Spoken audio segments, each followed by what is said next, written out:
దేశం మనదే, తేజం మనదే, ఎగురుతున్న జెండా మనదే. ఇప్పుడు నువ్వు ఏడ్ చేస్తావు బాబాయ్? చెప్పులు కొడుకుంటుంది. కంగారే పడకురా, అందరి కథ ఇంతేరా. ఇదేంటి తెలుసా మనకి? జెండా, జాతీయ జెండా. జాతీయ జెండా, జాతీయ జెండా తెలుసు కదా మీకు? ఇండియన్, అరే ఇండియన్. ఈ కాషాయ రంగు దేనికో తెలుసా బాబాయ్? ఐడియా లేదు. నేను చెప్తాను వినండి. ఇది కాషాయ రంగు ధైర్యానికి. ధైర్యం అంటే ఏదో కాదు, నీలో ఉన్న న్యాయమేరా. ఇప్పుడు ఇక్కడ ఎవరైనా 10 మంది ఉన్నారు బాబాయ్, ఒకరిని చేసి కొడుతున్నారు. నువ్వు చూస్తున్నావు, నువ్వు చూసి ఏం చేస్తావు వాళ్ళని? నేను ఏం చేయలేను 10 మంది. అంటే బాబాయ్ నీలో ధైర్యం లేదు.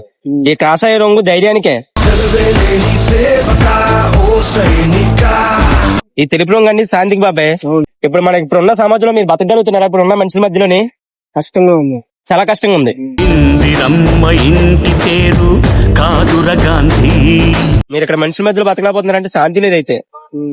ఇప్పుడు రైతుల పంట కష్టం గురించి తెలుసా బాబాయ్ మీకు? పచ్చని పొలాల కోసం. ఆకుపచ్చ రంగు రైతుల మీద మీ అభిప్రాయం ఏంటి? వాళ్ళకి న్యాయం లేదు, వాళ్ళకి న్యాయం లేదు, జరగటం లేదు.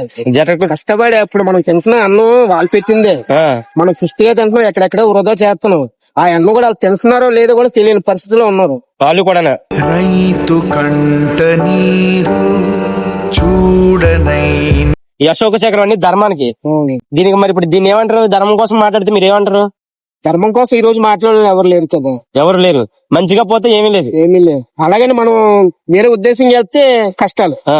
మనకి ఎలా ఉంది అలా నడుచుకుని పోవడం. ఏమైంది ఏమైంది అయినా ఇప్పుడు ఏమైంది? మీకోసం నేను ఈవేళ నా వంతు చిన్న సాయం చేస్తాను బాబాయ్. నా సరదా కోసం బాబాయ్, వచ్చేది సరదా ఉంచుకోండి.